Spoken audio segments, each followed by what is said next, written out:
प्रणाम मित्रों।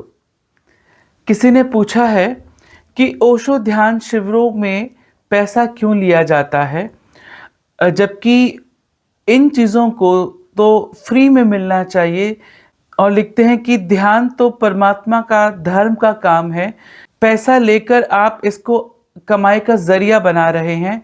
और साथ ही लिखा है कि बहुत से लोग ऐसे हैं जो आपके ध्यान शिविरों में आना चाहते हैं, ओशो की ध्यान विधियां सीखना चाहते हैं, लेकिन वो पैसे के तंगी के कारण नहीं आ पाते। आपको नहीं लगता कि इससे वो इंसान भी चूक रहा है जिसके अंदर धर्म अध्यात्म की प्यास है? कहीं सही कह रहे हैं आप।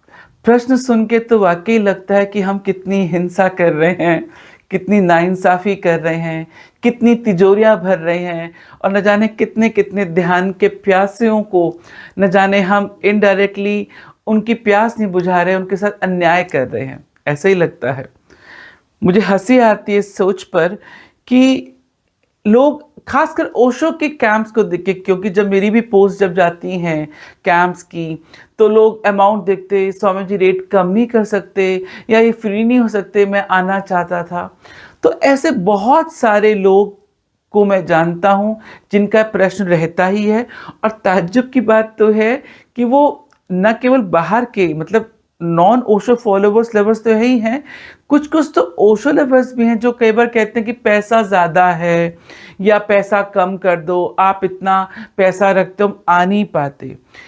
मैं आपको स्पष्ट रूप से बता दूं, एकदम क्लियर कर दूं, पहली बात, जो ओशो के ध्यान शिविर लगते हैं, जो ध्यान के जो भी आयोजन होता है, देखा जाए तो उसमें आपसे ध्यान का तो कोई पैसा लिया ही नहीं जाता, वो सारा फ्री होता है। अब आप सोच के हैरान हो जाएंगे, जी हाँ, आपको क्या लगता है ये जो हम इतना आपको चीज़ें उपलब्ध कराते हैं, उसमें खाना, रहना, उठना, बैठना, आप बाथरूम यूज़ करते हैं, बाथरूम गंदा छोड़ते हैं, उसको साफ़ करने वाले लोग हैं, बर्तन जो गंदे होते हैं वो धुलते हैं, खाना मिल रहा है, बिस्तर मिल रहा है, प्रसाधन, टॉयलेट, साबुन, जो भी कुछ आप इस्तेमाल कर रहे हैं, क्या वो उसमें पैसा नहीं लगता?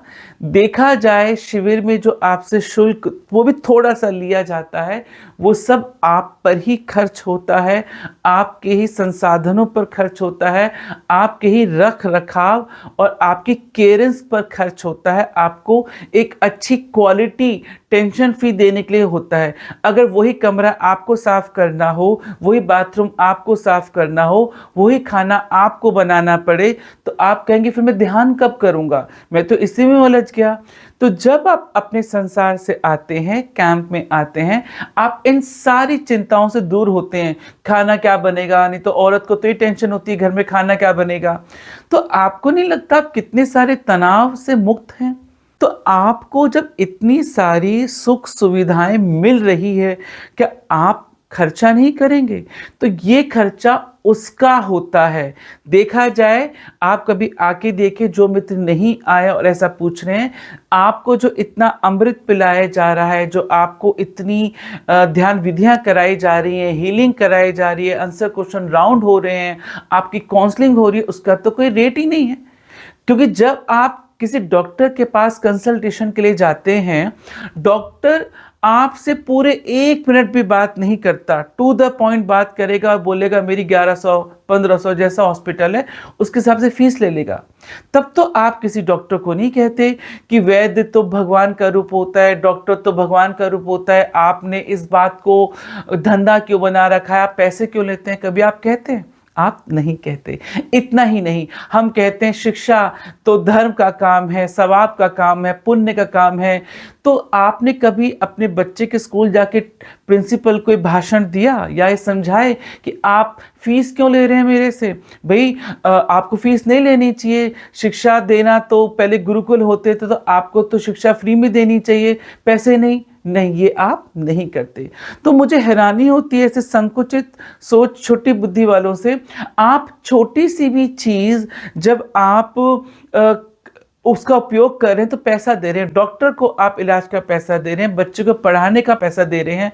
और तो और मैं आपको एक और बात बताऊँ, आपको थोड़ा-सा मतलब शर्म आ सकती है, आनी होगी तो, जब आप घर में कोई पूजा पाठ का काम कराते हैं, क्योंकि कैंप के अंदर आप देख रहे हैं आध्यात्मिक गतिविधियां भी हो रही हैं, मनोरंजन यानी उत्सव, ध्यान, नृत्य ये भी हो रहा है, मौन भी हो रहा है, सब चीज़ें घट रही हैं। तो अगर मैं धार्मिक या अध्यात्म से जुड़ी चीज़ों पर आऊँ, तो जब आप अपने घर में कोई शादी कराते हैं, हवन कराते हैं, कभी आपने पंडित जी को बोला, कभी बोला अपने पंडित जी को कि पंडित जी आप तो धार्मिक काम के लिए आए हैं, धर्म का काम कर रहे हैं, मंत्रोच्चारण कर रहे हैं, पैसा मत लीजिए? नहीं, वो कहता है कि अगर 21,000 चाहिए तो आप 21,000 नहीं, उससे 500 रुपये एक्स्ट्रा ही रखते हैं। फिर अपने योग्यता या अपनी कहते हैं ना कि सामर्थ्य अनुसार, खुशी अनुसार आप उसको घड़ी भी देंगे, कुर्ता पजामा भी देंगे, हो सकता है सोने की चेन भी दे दे और नकद राशि भी दे दे। तो तब तो आप नहीं कहते कि आप फ्री में पंडित जी आप कर जाइए। आप जागरण कराते हैं माता का या किसी भी चौकी कराते हैं, आप गाने वालों को बुलाते हैं, है ना? गाने वालों को भी आपने कहा आप तो धार्मिक काम के लिए आ रहे हैं, आप तो माता का गुणगान करने आ रहे हैं, आप तो साईं बाबा की भेंट गाने आ रहे हैं, तो फ्री में गा दो। आपको शर्म नहीं आती? आपने इसको धंधा बना रखा है। तब तो आप नहीं कहते। नहीं, आप तो खुश होके तो एक जो अमाउंट होता है 1,00,000 1,50,000 वो तो देते ही हैं, उसके बाद हर गाने पे वार-वार कर भी आप पैसे देते हैं। तब कहाँ चला जाता है? तब आप नहीं सोचते।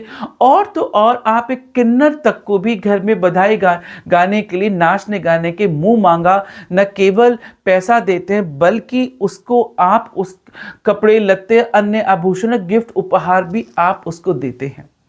तो शिविर के मामले में आपको एक कौन सी खुजली हो जाती है, कौन सी पीड़ा हो जाती है जो आपको लगने लगता है कि शिविर निशुल्क होने चाहिए, या शुल्क हम ले रहे हैं तो हम अपना घर भर रहे हैं, या अन्याय कर रहे हैं, या एक साधक तो पहुंच ही नहीं पा रहा। अब वो सवाल, जैसे उन्होंने कहा कि कई बार ऐसा होता है कि कई लोगों का मन होता है वो भी ओशो की विधियां सीखें, कैंप में आए, लेकिन आपका शुल्क होता है तो वो नहीं सीख पाता। नहीं, ओशो ठीक कहते थे, बल्कि वो तो होते तो और शुल्क बढ़ा देते, क्योंकि ओशो ने ऐसा किया। क्योंकि जो चीज मुफ्त में मिलती है उसकी इंपॉर्टेंस, उसका जो महत्व है वो आदमी हमेशा खो देता है। ये सच बात है।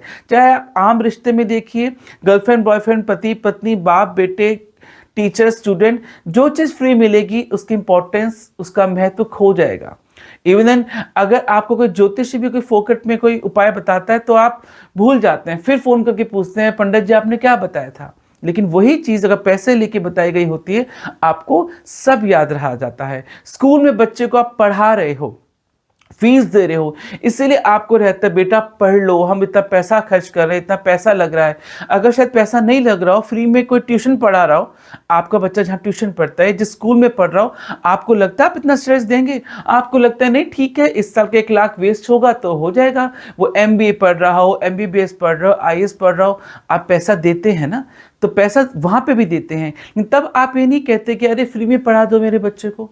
तो आप कैंप के मामले में क्यों? तो अब जैसे मैंने कहा कि उस प्रश्न में कि कई प्रेमी होते हैं, बड़े ध्यान के प्यासे होते हैं, नहीं, ओशो ने कहा यदि प्यास होगी तो आपकी प्यास बता देगी कि प्यास कितनी ऊंचाई पर है। मतलब यदि आप सच में ओशो से, ओशो की ध्यान विधियों से, या सच में कुछ ध्यान सीखना चाहते हैं तो आप कमाएं, कैसे भी कमाएं और कमाएंगे। क्योंकि ऐसा होता था, क्योंकि ओशो कहते हैं पहले आप कमाओ, कमा लो, तो फिर यहाँ पर आओ, फिर आप सीखो। क्योंकि जब आप खुद कमाकर अब आप लगाओगे तो उस लगाने का एक महत्व होगा। आप उस 1 घंटे में जो सीखेंगे सीखेंगे। नहीं तो लोग क्या करते हैं कैंप में, कई बार कुछ लोग 1 सेशन लिया, 2 नहीं लिए, 3 लिए, 1 दिन पूरा मिस कर दिया, कुछ घूमने चले गए, फिर यही होता रहेगा। क्यों?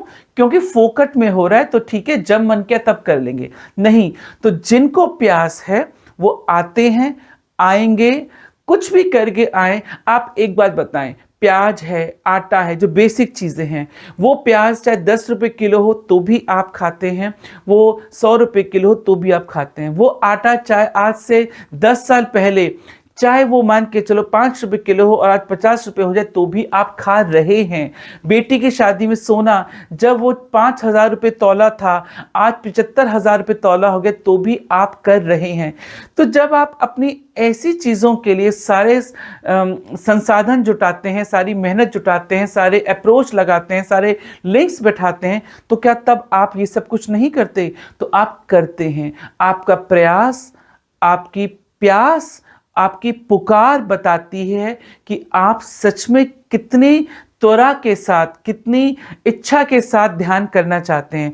और यदि होगा और सच में, फिर आप उल्टी बात कहेंगे स्वामी जी इतना अच्छा कैंप होता है, इतना अच्छा ध्यान सीखने को मिलता है ओशो जगत में, ओशो के शिविरों में, आप लोग तो कुछ भी पैसा नहीं लेते, हम तो सोचते हैं कि आपको और दें। तो ये घटना घटती है। लेकिन जो लोग पहले से ही सोचते हैं पैसा बहुत ज़्यादा है, और न केवल ज़्यादा है, हमने तो धंधा बना रखा है, ये तो फ्री में होना चाहिए, ये तभी लगता है जब आप इस क्षेत्र में नहीं हैं। कैंप में आके जहाँ पर आपको ध्यान मिलता है, सत्संग मिलता है, किसी सन्यासियों मित्रों का साथ मिलता है, अपनी बातों के लिए क्वेश्चन आंसर के जरिए काउंसलिंग मिलती है, हीलिंग मिलती है, रोगों से आप मुक्त होते हैं, ओशो की देशना मिलती है, दर्शन मिलती है, कीर्तन मिलता है, नाच मिलता है, आप खुल के रोते हैं, खुल के हंसते हैं, आप वो सब कुछ पाते हैं जो आप संसार में नहीं पा रहे होते, तनाव से मुक्त होते हैं। तो उसकी कीमत आपको तो, बल्कि कहते ना कि वो कीमत कोई कीमत ही नहीं होनी चाहिए, कि मतलब जितना दो उतना कम है, ये आपका भाव होना चाहिए। लेकिन आप लोग सोच रहे हैं कि ध्यान शिविरों में क्यों इतना पैसा लिया जाता है। तो मेरा आपसे यही निवेदन है कि आप इस एंगल से यदि सोचेंगे तो ध्यान भी नहीं कर पाएंगे, ना आ पाएंगे। बल्कि ऐसे मित्रों को, लोगों को तो मैं ये कहूँगा, आप ध्यान शिविर का आयोजन करें। बहुत कमाई होती है, हम खूब पैसा कमाते हैं। एक काम करें, आप आयोजन करें, और फिर मैं आपसे पूछूंगा आप घर में कितना पैसा लेके गए। ठीक है?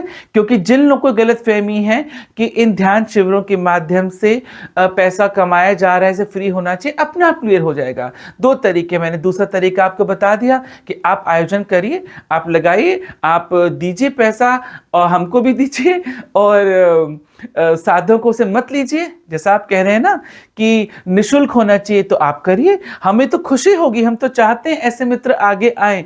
तो यदि आप लोगों में सामर्थ्य है, आप निःशुल्क कैंप लगाइए, हम आने को तैयार हैं। तब हम आपसे पूछेंगे कि क्या होता है। बहरहाल सत्य आपको पता चल गया है, तो आप ध्यान के प्रति उठें, इन उलझनों में ना पड़ें। फिर भी यदि आप ऐसा सोचते हैं तो आप आकर देखें, आप खुद पाएंगे जितना आपको मिल रहा है, आप खुद कहेंगे स्वामी जी पैसा तो ना के बराबर होता है।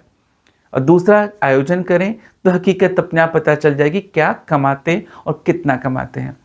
तो आशा है जिन मित्रों ने ये चीज़ पूछी है कि ओशो के ध्यान शिविर निःशुल्क होने चाहिए, क्यों इन्हें बिजनेस बना लिया गया है, तो धर्म का, पुण्य का काम है, उन्हें उत्तर मिल गया होगा। तो इसी तरह की यदि आपकी ओशो जगत से, ओशो से, धर्म, अध्यात्म, मनोविज्ञान से जुड़ी कोई भी समस्या है, जिज्ञासा है, गलतफहमी है, कुछ भी है, आप पूछना चाहते हैं, तो नीचे दिए गए व्हाट्सएप नंबर पर अपना प्रश्न लिख सकते हैं। देर सबेर आपके प्रश्न का उत्तर आपको मिलेगा जरूर, भले ही देर हो जाए। इस वीडियो को देखने के लिए आपका बहुत बहुत धन्यवाद।